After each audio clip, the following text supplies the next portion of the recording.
ہمارا جو تہذیبی رپچر، تہذیبی انقطاع ہوا ہے مسلمانوں کے تینوں سلطنتیں 17ویں صدی میں زوال آشنا ہونا شروع ہوئی، مغلیہ سلطنت ہو، عثمانیہ سلطنت ہو، یا یہاں پر فارس کی سلطنت ہو،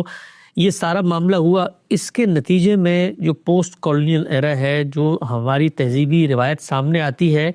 وہ تو بقا کی روایت ہے، اس میں آپ نے اپنا تحفظ کرنا ہے، عالمی سامراج ہے، اس کے ساتھ مخاصمت کی ایک تاریخ ہے، اس میں علم کہیں بھی ہماری تہذیب میں ترجیح اول نہیں رہا۔ اس کا ایک نتیجہ یہ نکلا کہ ایک تو یہ ہے کہ یہ تفقف الدین کی روایت مفقود ہونا شروع ہوئی، صدیاں گزر گئیں، لیکن جو 2 4 5 بڑے لوگ پیدا بھی ہوئے، خود ان کا کام، خود ہماری علمی روایت کے اندر جو تنوع ہے، اس سے بھی لوگوں کے اندر کوئی ایک طرح کی انسیت نہیں باقی رہی۔ پوچھنا میں آپ سے چاہتا ہوں کہ اس وقت جب آپ کوئی بھی بات کرتے ہیں، ہم نے آپ کی زبانی بھی سنا، مولانا فراہی نے جس زمانے میں باتیں کہنی کی، لوگ اس زمانے میں بھی کہتے تھے، مولانا اصلاحی کے ساتھ بھی یہ معاملہ ہوا، تو لوگوں کا جو دینی کینوس ہے وہ اپنے قریب علاقے کی، محلے کی، مسجد کے جو ممبر بیٹھا ایک فرد ہے، اس کی معلومات کی حد تک ہے۔ یعنی خود ہمارے ہاں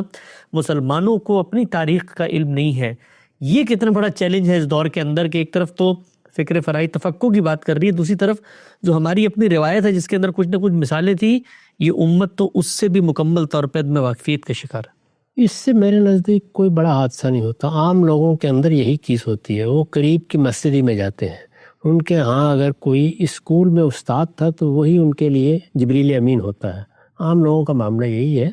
حادثہ یہ نہیں ہے۔ حادثہ یہ ہے کہ علم کی دنیا میں بھی یہی علماء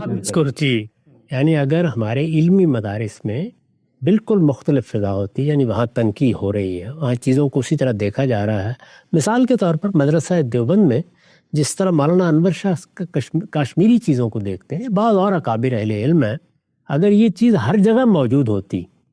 ہمارے ہاں تو صورتحال یہ ہے کہ بڑے بڑے اکابر اہل علم نصیحت کر رہے ہوتے ہیں لوگوں کو کہ یہ تم خیال رکھنا اس بات کا کہ کوئی نئی رائے قابل اعتنا نہیں ہونی چاہیے۔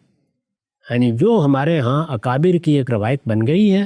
ہمارے ہاں مسلمان امت کے بزرگوں نے جس طریقے کی ایک روایت قائم کر دی ہے، اس سے ادنا انحراف نہیں ہونا چاہیے۔ چیزیں روشن کی طرح واضح ہو جائے تب بھی نہیں ہونا چاہیے۔ یہ اصل میں علماء کی سطح پر ہوا ہے، اور علماء کی سطح پر اس کے ہونے کے نتائج وہ نکلے ہیں کہ جس کے بعد بعض اوقات جان دے کر بھی آدمی کو صحیح بات کہنے کی ضرورت محسوس ہوتی ہے۔ تو اس میں نہ ملامت کرنے والوں کی ملامت کی پرواہ کرنی چاہیے، اور نہ دین کے معاملے میں کسی مداحنت سے کام لینا چاہیے۔ میں نے یہ سب چیزیں اگر آپ دیکھیں تو قانون دعوت میں جو مضمون میں نے لکھا ہے، ایک پورا باب ہے میری کتاب میزان میں، اس میں علماء کی دعوت کے زیر عنوان اس کو بیان کیا ہے۔ یعنی بے کم و کاست دین کو بیان کیا جائے، جو چیز ہے اس کو صحیح اصول پر بیان کیا جائے، اس کی تنقیح کے عمل میں کوئی اپنی طرف سے کمی نہ کی جائے، جہاں غلطی ہو جائے اس کی اصلاح کے لیے لوگ تیار ہو، اور دوسری جانب لب و لہجہ پیش کرنے کا انداز مہذب ہو، شائستہ ہو، بات اس طرح کہی جائے کہ از دل خیزت بر دل ریزت۔